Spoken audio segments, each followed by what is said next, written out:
Memang saya juga mendengar kabar ini dan memang very strong.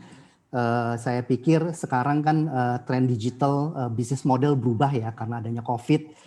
Tren digital semakin kuat.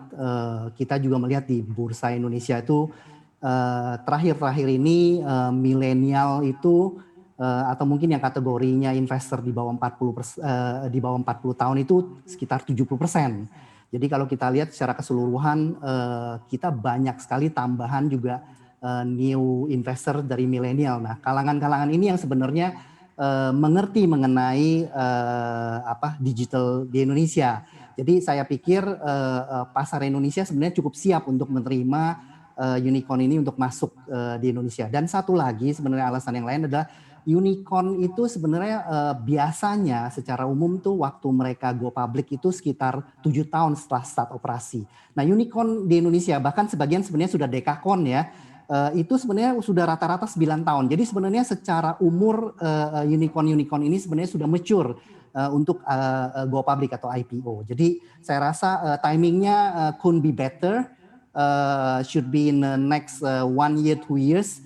Atau mungkin dalam waktu dekat-dekat. Jadi saya pikir this is the time sebenarnya untuk Indonesia juga, terutama untuk unicorn Indonesia yang merupakan aset bangsa Indonesia, customer-nya di Indonesia, beroperasi di Indonesia, mempunyai begitu banyak customer dan stakeholder di Indonesia untuk juga go public di Indonesia dan membuat pasar modal Indonesia jauh lebih meriah lagi ke depannya. Akan seberapa meriah nih menurut Anda kalau misalnya raksasa-raksasa teknologi Indonesia ini melantai di bursa, Pak Karman?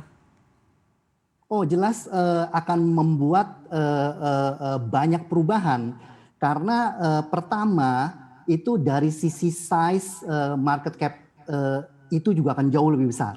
Nah, jadi itu akan membuat Indonesia di MSCI Index itu akan yang tadinya semakin kecil karena kita banyak sekali industri-industri yang boleh dibilang industri fundamental yang sebelumnya, ini akan ditambah dengan industri yang kekinian, intinya industri-industri yang e-commerce dan sebagainya. Nah, ini akan membuat MSCI Indonesia akan dipertimbangkan sebagai salah satu indeks yang cukup besar karena dari market cap-nya akan cukup besar.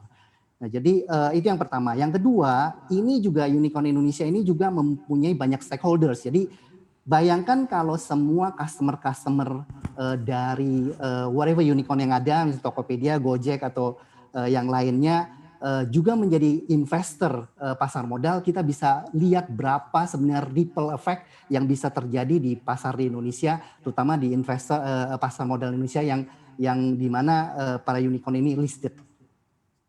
Oke, tadi dikatakan juga saat kami berdialog dengan Pak Pandu soal public scrutiny, mungkin ini salah satu yang menjadi poin pertimbangan juga dari perusahaan-perusahaan raksasa teknologi Indonesia tadi untuk apakah akan IPO atau tidak. Tapi menurut Anda sendiri, kalau dari melihat perusahaan teknologi, apa sih keuntungan utama kalau misalnya mereka ini untuk IPO? Karena toh selama ini mereka tidak kesulitan mendapatkan funding, banyak perusahaan-perusahaan besar yang mau menyuntikkan modal ke unicorn ini. Iya, jadi perusahaan unicorn ini sebenarnya selalu melalui beberapa tahap financing.